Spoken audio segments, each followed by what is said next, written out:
Okay, cool. All right. We're recording now. I got you loud and clear. All right. All right, hey guys, welcome to another edition of Sports Daddy TV. And it's been a while. We haven't been on our YouTube channel in a while, but we think we figured it out. Let's get everybody back up to speed a little bit. I decided to have this brilliant idea 2 years ago that move all the way to Florida. So we've had a little issues when it comes to making a video together. I think we finally figured it out. Because you're still in Right. California. That's correct. You know, Dodgers, baby. Dodgers. Yes, the Dodgers. We'll get to them in a little bit. So that's basically what it is. That's I'm all the way on the East Coast now. They're saying the right coast, but I'm still West Coast in my heart. So let's get into it though. We'll talk a little football. You know, week one was done. It's in the books. Week two happened with a game that was okay in some eyes, but in my eyes, Cam Newton, I think you've lost it. Any rebuttal? Did he ever have it? Is the question. This is a very serious question. Okay. Who is the highest paid running back? And I know it sounds like it's off topic, but hang on me here. Who is the highest paid running back in the NFL right now? Ezekiel Elliott. Right. Nope. The highest paid running back is Cam Newton. Okay. Simple and plain. He's carrying the ball between 75 and 100 times every season, which is a split back from the backfield. He's got more than 5,000 career yards. Okay. Put 5 on it, you know. More than 5,000. Plus, he's got more than 40 touchdowns, and he's still averaging more than 5 yards a carry. That's a okay to good running back's career. He's still playing, and he's getting paid over $100 million. All right, but he's classified as a quarterback. No, he's a poser. He's just a running back. He's Brandon Jacobs who can throw.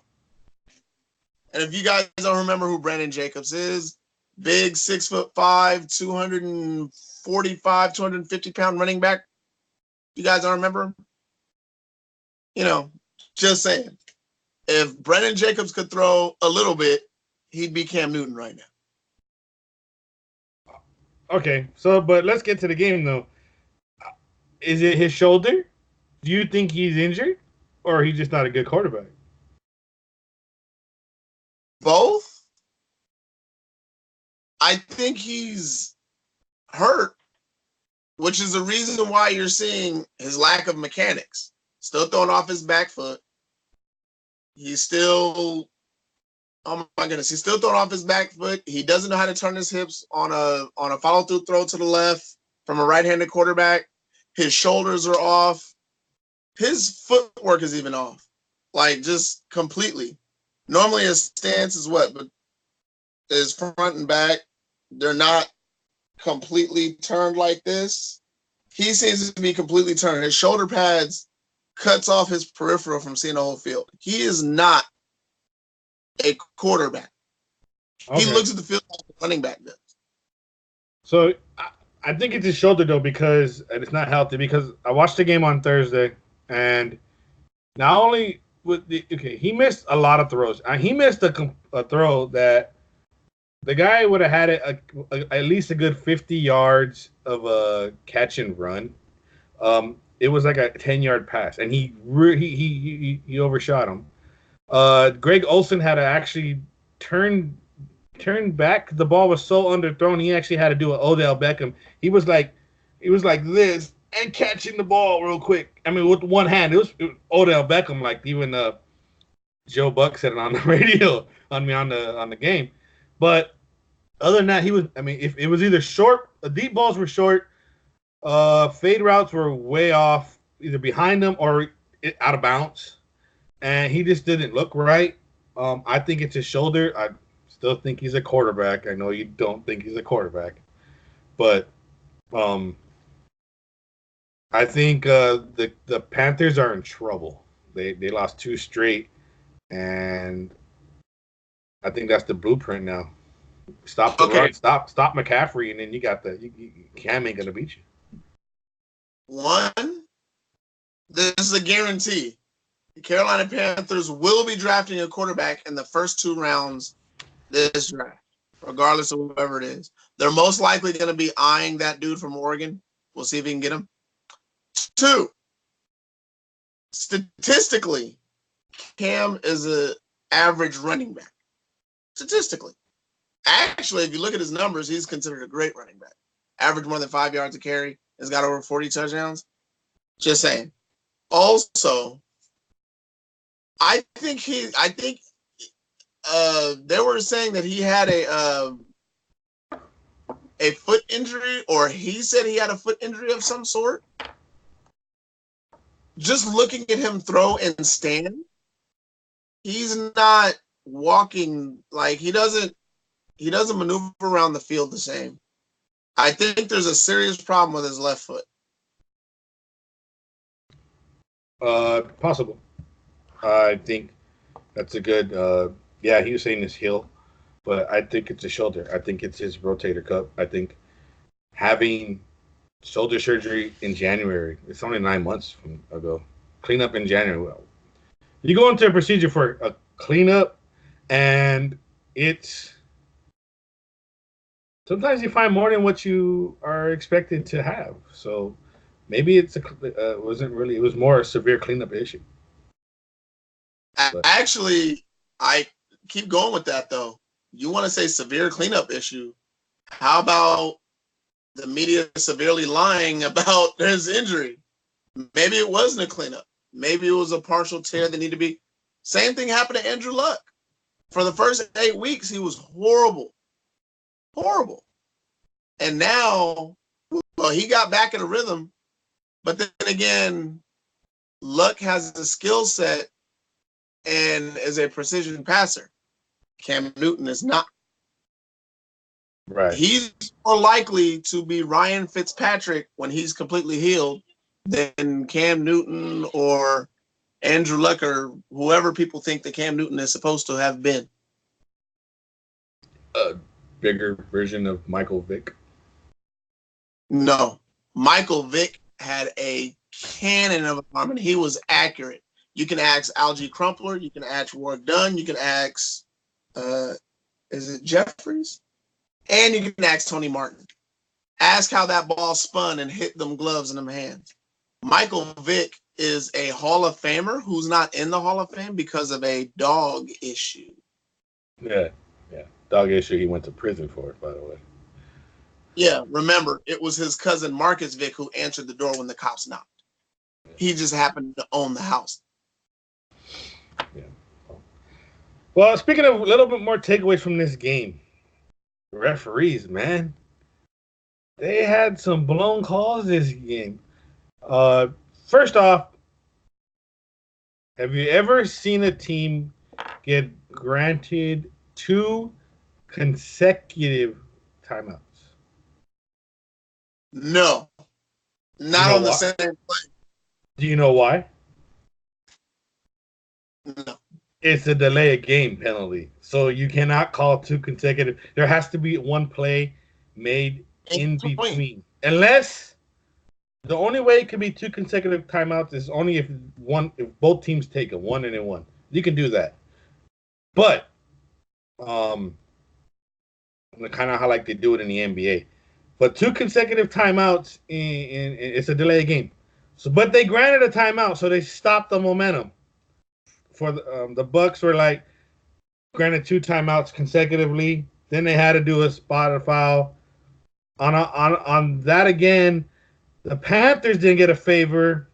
I think it might have been a makeup call because earlier the Panthers get it. It was going to be 4th and 1, and the side judge spots it short, but then the umpire gives the Panthers a first down. No challenge by Tampa Bay.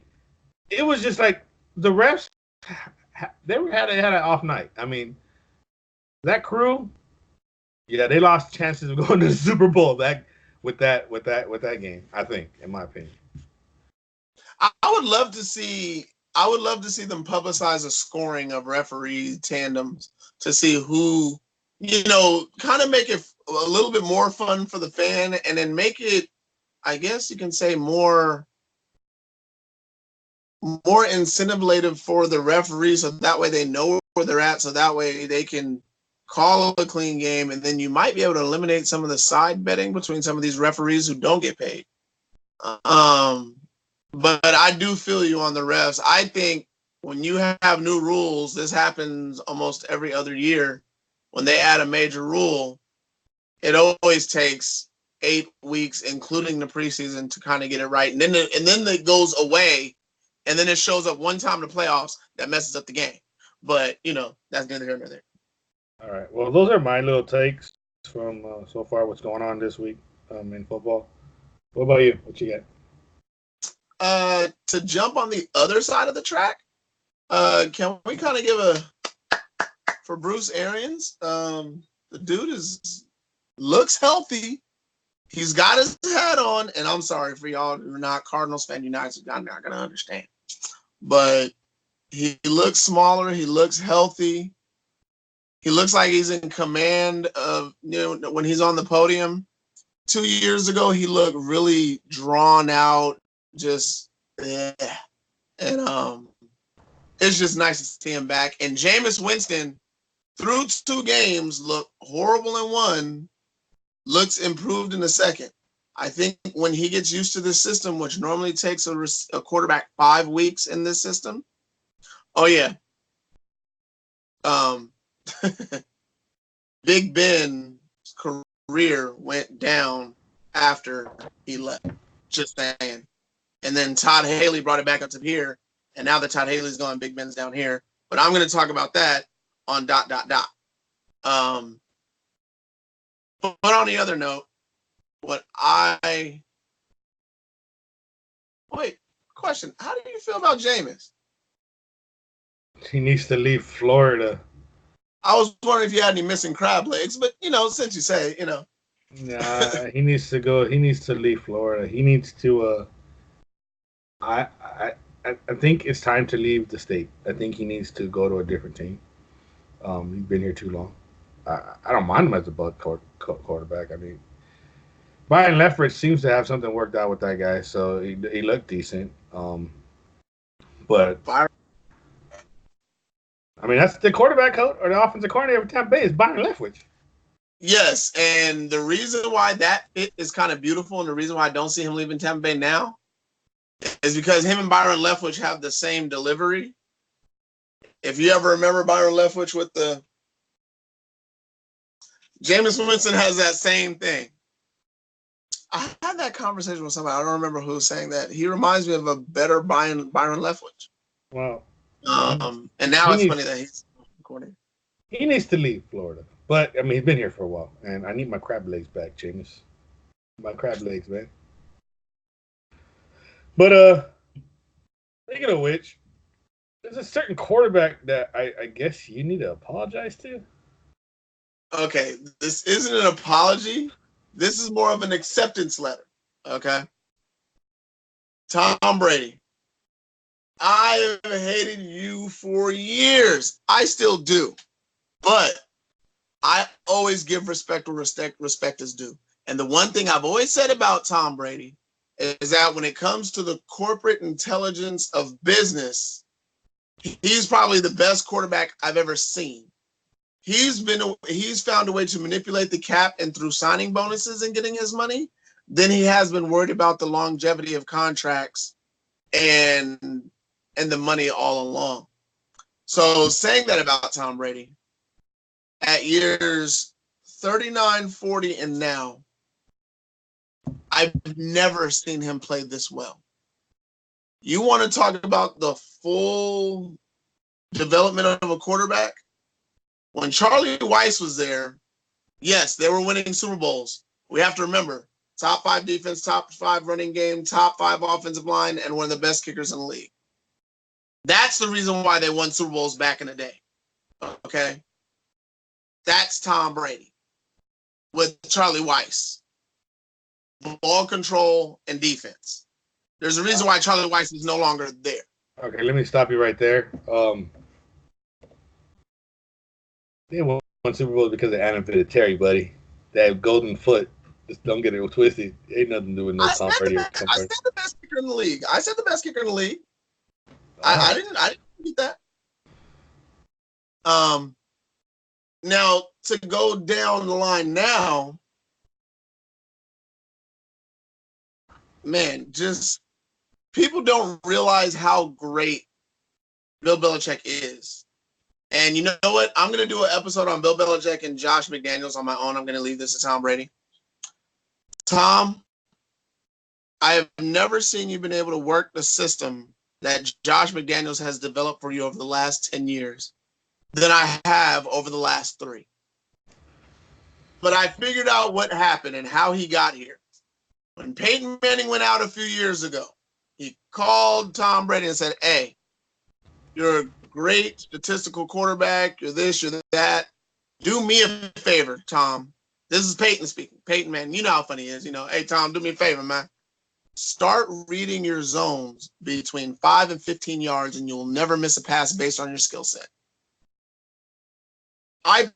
Other than Drew Brees, Tom Brady has found a way to manipulate between 5 and 10 yards, releasing the ball. But he's found a way to look off coverage just like Peyton Manning. But he never did this 5 years ago. He only did it when Peyton Manning left. Like Peyton Manning told him the secret, and then he was like, oh, that's how you do it. And he's been doing it ever since. So in a sense, how do you feel about Tom Brady knowing how much we both dislike him? Because you're a Chiefs fan. You just on this train. Well, I do not like Brady. I respect Brady. I don't like the Patriot fans. I mean, that's just different. They're Cowboy fans are worse. So are Pittsburgh fans. Yeah, Raider fans too. But so when you say, when you get back to the whole, he worked the system. He worked the system, all right, but it ain't football. All right, the only guy that knows that could manipulate it, but at the same time, he works the system because he don't need the money. He's married to one of the richest models. He don't need money. He's playing for the game. That's why he's not retired. I respect Tom Brady. I just don't like Tom Brady. Now, put Tom Brady in the Chiefs, and I'd probably love Tom Brady. You put Tom Brady with the Titans or the Cardinals, he's shaking your head no? Nope. No, not this Tom Brady. Not the 40-year-old Tom Brady. The Brady that replaced Bledsoe when he got injured. See, that's the thing that I'm crazy about is that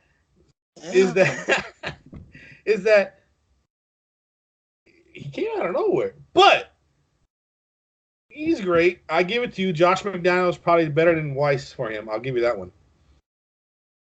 But like I said, I respect Tom Brady. Don't like him.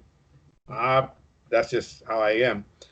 I do not like and I don't respect Bill Belichick. Bill Belichick is a cheater and a liar. I don't. I mean, the only thing good about Belichick is his press conferences because he doesn't say a lot, especially with this whole AB thing. But yeah. I don't like Belichick. I don't respect Belichick because he cheats. He's a Spygate. Why would we, all that stuff? It came out. You're dirty. I don't know how you're still in the league. You just got lucky because you couldn't do it in Cleveland. You didn't do it with the Jets. You didn't do it with the Giants. You just got lucky. You got lucky.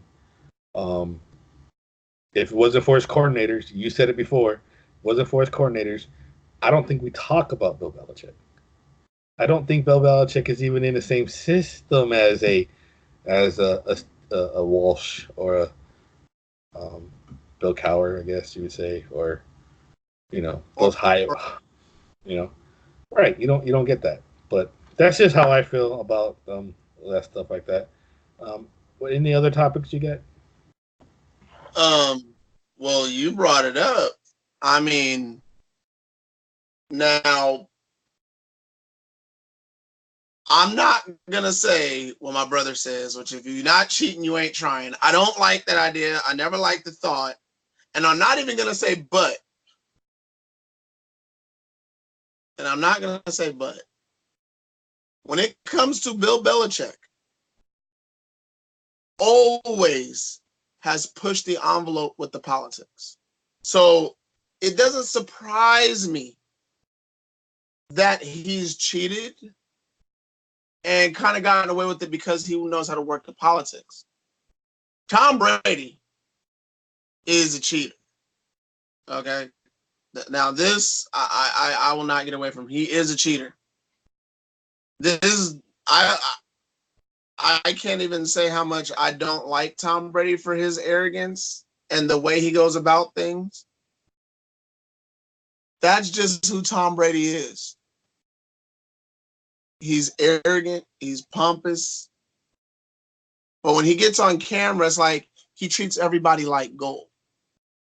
But then when you hear stories behind the field, like throwing people under the bus, having people fired, so on and so forth, that stuff never airs publicly about Tom Brady because he has a golden boy issue. No, I've never heard anybody say, well, oh yeah, Tom Brady's got a good personality. It's, oh yeah, Tom Brady's a hard worker, he's that, he's this. And it's always pertaining to this golden boy line, like he's perfect. Tom Brady is not perfect. Okay. But now we're pushing Tom Brady to we're bringing Bill Belichick in. He has pushed the line. Recording practices is what they do in college. So this does not shock me that he's decided to push that line.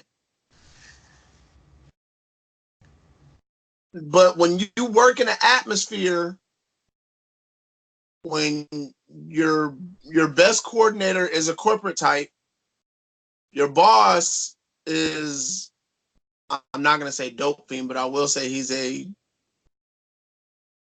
child offender. Careful there. Careful. Okay. Careful there. I don't want to get into that. Careful. Okay. He's an offender. Careful. Okay. I won't go there. But when you have a guy who's like that is your boss, and then you got a guy who's corporate who understands that you've hired and worked with for over a decade, and then you got Brady who's like a sponge of all three, there's nothing golden boy that's coming out of what you work with. So for him to have that golden boy line is complete BS. True. Now, let's take the Chiefs for an example. The owner, what do we all know? He don't care how talented you are. If you're caught up in a scandal, drama, or anything like that, excuse the term, but your ass is grass. Not Lamar. It wasn't Lamar never did that. Clark, his son, is doing that. Lamar really didn't do that. Okay, but look how they've been the last 7-8 years. This is how they've been. And then now you look at your general manager, look at your head coach. They all are in line. Now you have the quarterback. Guess what? They're all now in line. They all are similar. They all have the same thing. New England's not like that. It's like the 4 different demons that, okay, I'll be careful. It's like the 4 different bad entities that you don't want to deal with, successful in this business. All right. I said it on our podcast show. I said the New England Patriots have become what the Raiders used to be. You remember when the Raiders back in the day would always end up getting the troubled, or you would The have, if you had problem. this persona, and he's like, that dude's a Raider. The Patriots, all of a sudden, have become that team. I said it on the thing. All of a sudden. No, I mean not all of, but not I mean, within the last 5 years, maybe 10. You just say 10. I say okay. With the 10 years, because it's just they had Randy Moss, but then before that, they even had the guy I will not mention, but he was in jail. I won't mention his name because what he did was wrong, and the Is it thuggish because dude. he lived in Florida and he played in Florida? Is that? I don't even know if people even like him over here, but they might. But I really don't respect him. I don't respect that kind of thing. Anyways, so I don't like him. He had him there. Uh, Tom Brady is a cheater. The coach is a liar and A steals. cheater, murderer, a quitter, and then Right. And then the owner is in a big cloud of allegations and paying for speculation. stuff, speculation for paying for things. So all of a sudden they get another guy in their division, in their little clique, and we all know what happened with him. Now he has allegations going on. So it's like with if you guys don't know who I'm talking about, where have you been, AB? Now you have him going to New England. So New England has become the new Raiders.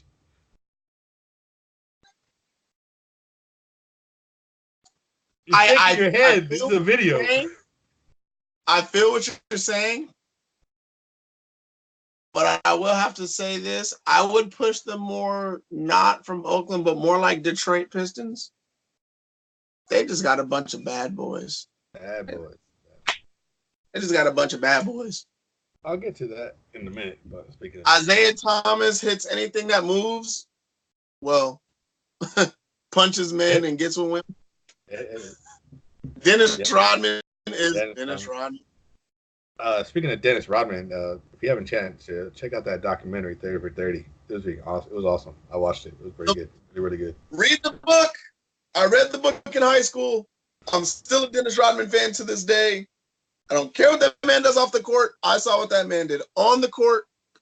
And when it comes to Antonio Brown, I'm the same way. If I could cut out his Instagram, his extracurricular activities, and just got him on the field, he's the best receiver in the game. I'll give you that. But I'm to the point. I'm sorry. I'm not broke. I've been returned frugal. And I try, when I go to work, I'm very professional. And it doesn't matter what skin color you are, what nationality you're from. When it comes to business, you act a certain way because you want a certain result. Doing something negative and expecting something positive has never, ever been acceptable. But when Antonio Brown, Yeah, I hear you. All right, well, that's enough of those. Got some games coming up this week. This weekend, week 2. Got any particular games you're keeping an eye on? making my picks. Oh boy, there we go. Making my All right, make your picks for this week. What you got? I, of course, as we spoke to before the Tampa game, I believe I told you this word for word. If Carolina wins, it's going to be by more than 10. If Winston has an okay game to good game, game's going to be close. Okay. And I did pick Tampa in the upset. And boy, was it not a 4th-and-1 upset? Yeah. So, if I'm not mistaken, I would have to look at the schedule because I was going to do all that this evening. Just give me 3 games. Give me 3 games, and give me 3 picks. I'm just going to give you 3 teams because I have to look more into the statistics before I make the pick. Titans, I'm looking hard at for a W. Mm-hmm. The Cincinnati Bengals, I'm looking forward to upset. And the Baltimore Ravens, I'm keeping my eye on. All right. So the Bengals are playing the Niners. Titans are playing the Colts, and the Ravens are playing the Cardinals. The bird game. So, okay. Well, I'll give you 3 picks. I'll give you 3 picks on the podcast. I'll say them right now with them again. The games I'm looking at right now is obviously the Chiefs and Raider game. It's Raider week, baby. Raider week. And our friend Kerm has already hit me up saying, Dad, you know what kind of week this is already? And I said, I know. So I said, we be friends on Monday. Tomorrow, we enemies. But tomorrow, I'm not playing golf with him. I play golf with him Monday. You know what I'm saying? I don't trust it. We play golf together. We might be doing something else with those clubs if tomorrow, if you get my drift. But so the game, I'm thinking the Raider game is. I have the Chiefs by 3. If I look right now, the line on the Chief game, according to ESPN, if I can find it, is Kansas City by 7. I don't think. I think it's going to be by 3. I'm predicting I have it as a 31-28 type game. I think Buckner kicks the game-winning field goal off the dirt to win the game. That's the game. When I preview, I'm a big Chief fan. Everybody knows. Heck, my name's Big Chief Daddy. So I'll probably preview every Chief game. But as far as the other games I'm looking at the Saints and Rams. That's a good game I'm looking at. I got the I believe the Saints are gonna play. It's a rematch game, NFC Championship game. The reason why we all now have pass interference replay in the NFL. I believe this is gonna be a makeup game, and the Saints are gonna beat the Rams at home. But the best game I got is it's a battle of the Central game, and the only reason why I got it is like this. It's the Packers versus the Vikings. If the Packers could win, they will have a 2 game on the Central by beating the Bears last week in that boring ass kickoff game. And now they can beat the Vikings in Lambeau, but I mean it's not cold in Lambeau, so. All right, those are 3 I got. I'm gonna go with it. I got the Chiefs, I got the Saints, I got the Packers. And give me a minute. I'm gonna lock that up. I'm gonna take a bite. Out of it. That's my lock of a bite on my picks this week. Why you got a lantern? What you doing? Oh, because I'm trying to see where your picks are going. They're going to the bank, buddy. All right. Just on your picks, Vikings are going to win. I'm gonna write this down for a minute. Go ahead, keep talking. I'm gonna write this stuff down for you. 16-13. All right, you got the Vikings. 16-13. Delvin Cook has 75 receiving yards, which breaks the game open for the Minnesota Vikings offense. All right, this is your. Delvin Cook, 75 receiving. All right, so you got that, and I'm gonna write this down. I want to write this stuff down because we'll come back and be like, "Hey, I wasn't muted," and I got the Packers winning. All right, go with the next game, please. What do you got? Saint, you said you got the Rams? The Chiefs and Raiders. I've just been thinking about just the way the defenses are set right now, and then the way the offenses are.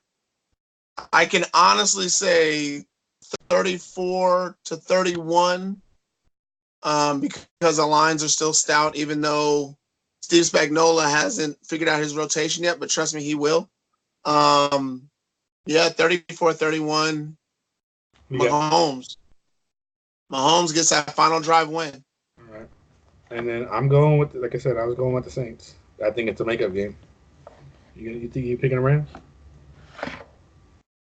Heck no. The Saints. Don't be shocked by the score. 31-13. That Rams y'all knew last year, half that defense is gone. The corners are trash. Nope. Not gonna happen. What? Are you kidding me? That 31-13? I'll just put it this way. I'll bet my next fish meal on it. 31. 13. All right. Okay. Woo. 8. Not in an anger game, not an emotional game. Talent will win in the NFL. And hey, I've been telling everybody, I'm not with golf. I play golf. Okay. All right. Jared is in jail. Jared is not selling sandwiches. Jared is that free. All right, man. So, with that being said, thanks for watching, subscribing. Subscribe to this YouTube show. I think we got this figured out now, so hopefully we'll be able to give out some more content. We do have a podcast show. I got a couple of them out there for us. I have There Goes the No Hitter. I talk strictly about baseball by myself, and we have a combined podcast called Sports Daddy TV presents the Coastal Bros. We got some stuff on there. I did an episode the other day. You'll see my week 1 recap and also my week 2 preview. My preview basically the same games I just previewed right now. I keep wanting to call you FJB, but you're no longer FJB. What is your new name now? Joey Two Wallets, baby. So I was playing golf and I was switching over wallets, right? So somebody was watching on Snapchat Live and they were like, on Instagram Live, and they're like, does Joey got 2 wallets in his back pocket? And I was like, oh, wait, that fits. So I'm Joey with 2 wallets. Ever since then, it fits better than FJB, which the definition for FJB is one of the reasons why I'm changing it, because FJB stood for fake Joey Brown, because there's another guy in the city I grew up in or around the same age. He's Joey Brown. I'm Joey Brown. But the other show that I used to go on, they're like, well, you're FJB.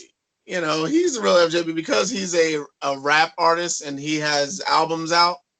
So I am Joey Two Wallets, and my show on my podcast is the Coastal Bros presents my ... Formerly known as FJB. Click and Argue with FJB, right?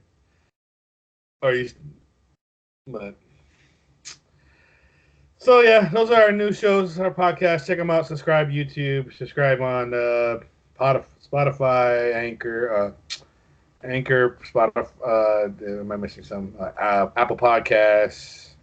All your podcast needs. And then we also post to Twitter, Facebook, Instagram, and Snapchat. So catch us all. Tweet us at Sports Daddy TV on Twitter, and catch us on Sports Daddy TV blog on Facebook. I tweet a lot during the games I'm watching. So we got some stuff there. So I'll be tweeting this weekend. I'll be tweeting the fact that that Ram game is not as a blowout as Senor Joey Two Wallets over there says. A rare blowout is going to happen this weekend. Not in that game. 31-13. Will we have a tie this weekend? Nope. No tie? The only tie that's possible of happening is the Bengal game. All right. But you're saying no tie. I don't think there's going to be a tie either. All right, folks. Well, thank you very much. And we will catch you later. We will see you on the flip side. And for all this has been Big Chief Daddy. Catch you guys later. Tails never fails, y'all.